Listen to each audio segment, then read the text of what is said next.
Hey guys, it's Into the Stars, and this is probably going to be one of the most important videos that I've done, so I'm just going to get right to it. This is to silence the critics, all of the critics who do not believe that the Nephilim bloodline has infiltrated the human race, and that Jesus is the only way to purify our blood.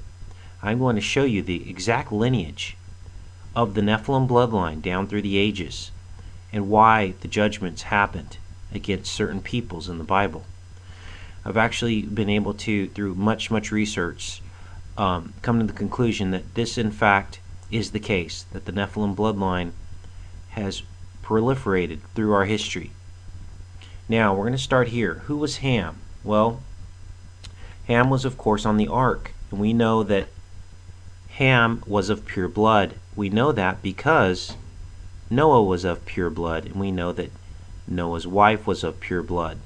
So Ham was not the one that actually had the corrupted bloodline.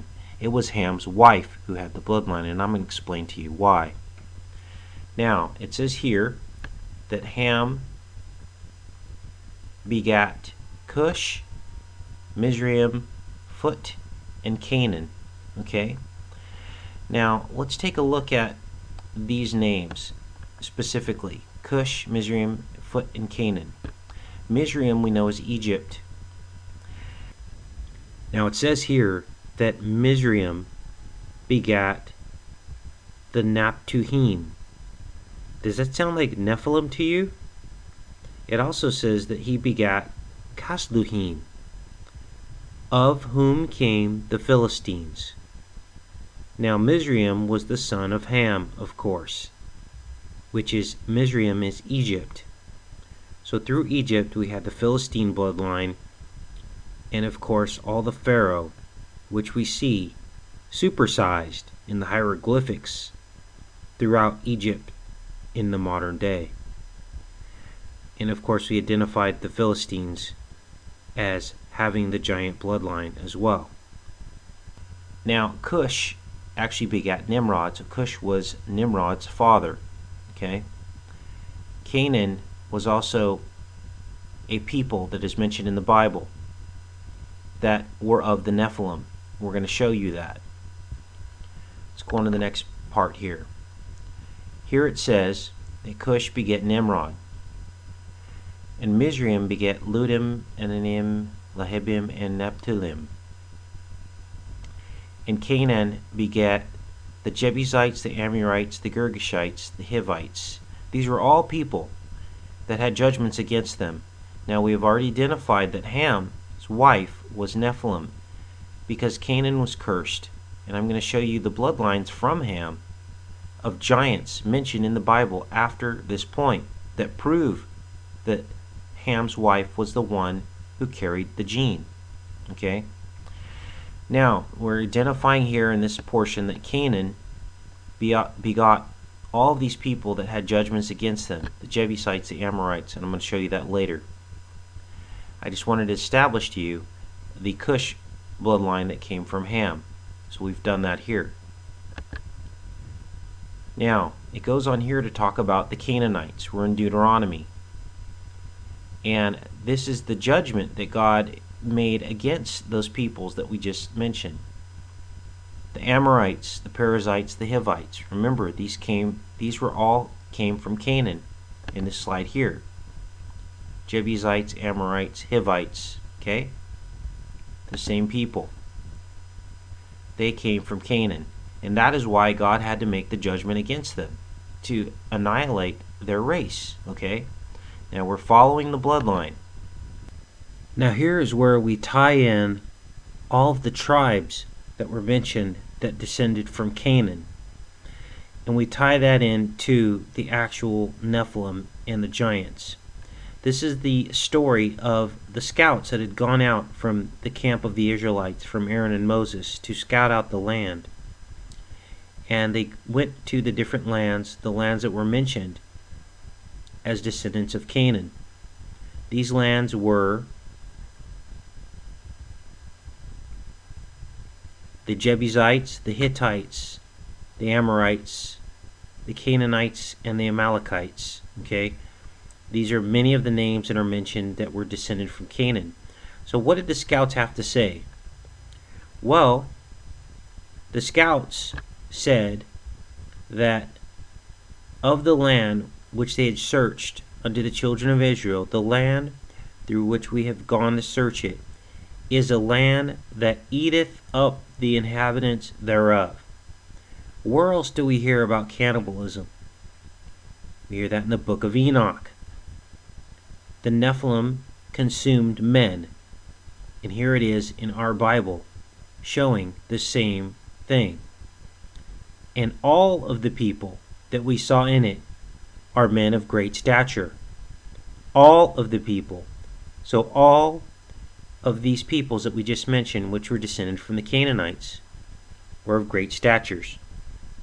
And of course then they say, we saw the giants, the sons of Anak, which come of the giants, and we were in our own sight as grasshoppers. Now here are some specific people that weren't associated with any bloodline that the Bible actually calls straight out that they are giants. And it says here, they were giants. We saw the giants, the sons of Anak, which come of the giants, and we were in our own sight as grasshoppers. So they were so small, they were small as grasshoppers, but the Bible comes right out and says that they are giants. I don't know why people are so resistant to this idea. And that's not just one story about giants. We have Og of Bashan, and it says here that Og was what remained of the remnant of giants. Okay, this is in Deuteronomy. His bedstand was a bedstand of iron. 9 cubits was the length. Now, a cubit is about 1.5 feet. It's the distance from the end of your fingers to your elbow. And 4 cubits was the breadth. It calls him a giant. Now again, Og, we cannot relate specifically back to the Ham bloodline, but I'm just showing you examples of other giants in the Bible. Here's a man from Gath with 6 fingers and 6 toes on each hand. Okay? And it says here, there was a war against the Philistines, with the Philistines. And Elhanan, the son of Jair, slew Lami, the brother of Goliath the Gittite, whose spear staff was like a weaver's beam. So once again, they're giving you a point of reference of the size of this person. Okay? The Philistine was a giant. How do we know? Because it tells us here in 2 Samuel. These 4 descendants of Rapha and Gath, they fell into the hands of David and his men. These 4 Philistines were descendants of the giants of Gath. The Philistines were giants. Again here, there was a war at Gath. There was a man of great stature. These were born into the giants in Gath, and they fell by the hand of David. David was the pure bloodline. The pure bloodline is explained here in Genesis. It's the line of Shem. Shem is the pure bloodline. Shem, Semite, the true Jews. Okay? And the Bible makes it a point in Genesis 10:21 to go through and talk about the bloodline of Shem, to show that it is pure. And they track it all the way down through Abram. And then they track it further in other books of the Bible. But they get us to the point of Abram in late Genesis and in the book of Genesis. Here we have another giant named Rapha, and another giant named Saph. And I'm sure you're starting to see a pattern here, where the Bible actually compares these giants to objects so we can get an idea of how big they are. In this case, one of the descendants of Rapha, whose bronze spearhead weighed 300 shekels, and who was armed with a new sword, said he would kill David. Now, 300 shekels is a very heavy spearhead. it is 5 to 10 times the normal weight of a normal spearhead. Spearheads had to be light and agile. It says here, in the course of time, there was another battle with the Philistines at Gob. At that time, Sabiki and Hushathite killed Saph, one of the descendants of Rapha. So Saph is another giant. So where are we at now? It says here, the descendants of Anak came from the Nephilim. That's Numbers 13:33. We seem like grasshoppers in their eyes.